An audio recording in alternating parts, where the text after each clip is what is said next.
Vamos lá decolar a espaçonave. Muito bem. Aqui, antes de iniciarmos propriamente dito com as notícias, gostaria que vocês observassem isso aqui, que é muito importante, meus amigos. Fomos induzidos a crer que o karma é sempre negativo, mas o karma não precisa e nem deve ser negativo. Verdade. Por exemplo, seu karma pode ser ajudar as pessoas, sendo um bom pai, uma boa mãe, trazendo informações, instruindo pessoas. Portanto, o karma não deve ser uma ferramenta de infligir culpa e sofrimento e autopunição. Aliás, isso foi incutido na mentalidade das pessoas através dos sistemas de crenças. Para as pessoas infligirem culpa, sofrimento, dor, punição, miséria, pobreza, elas mesmas acabam assinando esses contratos em outras vidas passadas. Por aquilo que não conseguimos alcançar ou frustrações de outras existências. Então eles fazem você se sentir culpado, né? Você realmente merece sofrer e sofrer muito. É interessante. E as pessoas inadvertidamente acabam assinando esses contratos. Seres universais seriam seres interdimensionais, pois não possuem corpos físicos, por estarem próximos ao quê? À fonte criadora. E podemos colocar como exemplo o próprio Conselho dos Nove. Eles não reencarnam, portanto não possuem karma. Interessante, a gente vai chegar lá um dia. Aliás, o nosso eu superior, que já está na 7ª densidade, isso de acordo com os Wikimakers do Dr. Anderson, da CEO, realmente não precisa mais reencarnar. A gente vai chegar lá. É claro que não vai ser agora, tá, meus amigos? Não vai ser agora. Vai demorar um bom tempo ainda. Aliás, o ser humano, segundo os Wikimakers, chegaram nesse nível apenas no ano 2750. Né? Então vai levar um bom tempo aí. Ok? Só no século 27. O karma não é castigo por desequilíbrio. Karma é uma redefinição de metas da missão que pretendemos cumprir nessa vida.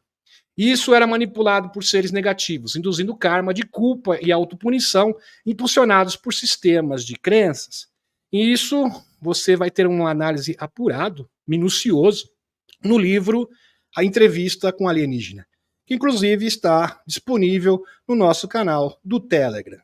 O link está na descrição. E falando em link na descrição também você pode se inscrever no nosso próximo webinar, que terá novas informações, renovado, atualizado sobre energia criadora. Ok? Muito bem. O hinduísmo, o karma é retratado como algo puramente negativo, um castigo que só pode ser transmutado por um dharma nessa existência, quando na verdade o karma é uma escolha. Somos nós que escolhemos o nosso karma, tá, meus amigos? O que ocorria antes é que os seres negativos simplesmente nos induziam a escolher um karma negativo, de sofrimento, de dor e de autopunição. Se o karma é produto de nossas ações, então por que o Cabal reinou soberana por milênios? Tem gente que acha, não, mas o karma é fruto de nossas ações. Muito bem, mas se fosse esse o caso, eu estou fazendo uma pergunta. Então por que a Cabal reinou soberana por milênios sem sofrer as leis do karma? Ou retribuição de seus atos? É bom enfatizar aqui que as famílias que aqui se encontram, isso, do Elil, representantes do Elil na Terra, estão aqui há milhares de anos. Milhares de anos, e sempre reinaram soberanos. Qual seria a resposta? A resposta é essa, meus amigos. Porque aqueles que escolheram karma positivo falharam em suas missões, por serem manipulados. Então, as pessoas que escolheram karma positivo, que têm uma boa índole, simplesmente falharam porque foram manipulados e subverteram seus karmas em culpa e autopunição. Entenderam? Tornando-se inaptos a cumprir suas missões e restaurarem o equilíbrio. A missão é restaurar o equilíbrio. Nosso mundo está desequilibrado. Equilibrado, a balança pende para o mal. Então, é retomar o equilíbrio novamente. Inclusive, isso está na lei do Uno. Por isso, as sementes estelares foram enviadas para restaurarem o equilíbrio. Aliás, as sementes estelares é uma das intervenções dos nossos amigos extraterrestres. Então, você mesmo, que é uma semente estelar, saiba que você é um instrumento de intervenção aqui no planeta Terra. Como eles manipulavam as nossas vidas passadas, o processo reencarnatório, que não é ruim, tá, meus amigos? O processo reencarnatório é uma lei natural da evolução, só que infelizmente foi cooptada, né? Foi cooptada pelos escuros, infelizmente. Aliás, eles se infiltraram tanto no mundo físico, assim como no mundo espiritual. O livre-arbítrio de uma cultura planetária de estágio 1. Por isso que teve a emenda galáctica. A Federação Galáctica de Mundos teve que reconsiderar. Então, olha, eu acho que essa lei aí a gente tem que fazer uma revisão nela. Acho que porque infelizmente esses escuros são terríveis. Eles são terríveis porque eles acham uma brecha legal para continuarem a manipular a humanidade. O livre-arbítrio de uma cultura planetária de estágio 1, que é o nosso caso, estágio 1 ou estágio 2, funciona de acordo com a lei universal maior da evolução. Interessante.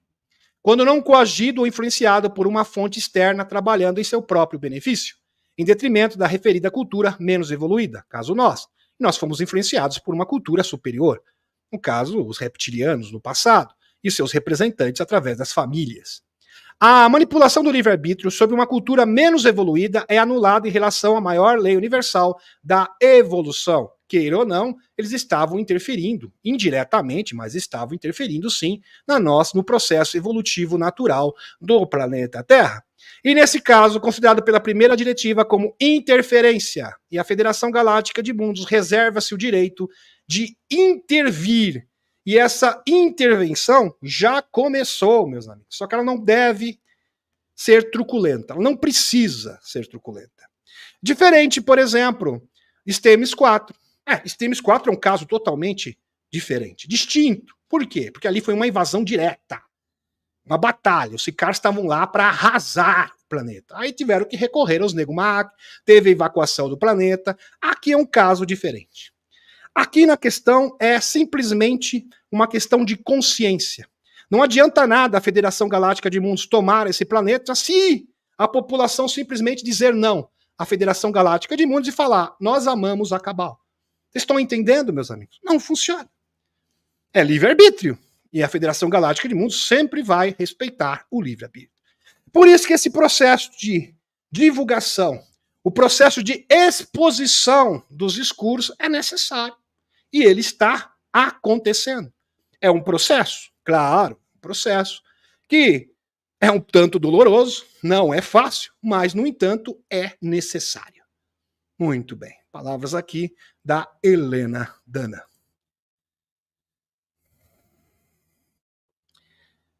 O texto anterior era meu, mas esse texto aqui é da Helena, né, da Emenda Galáctica, das Diretrizes Galácticas.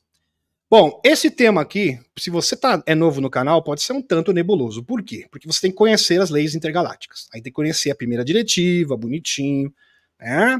Aqui eu já estou falando porque creio que a maioria já tenha visto, já tenha assistido essa live. Aliás, eu falei umas 2 vezes no canal sobre as leis intergalácticas e também fiz uma outra live no canal do Thaís Akashimoto falando desse mesmo tema.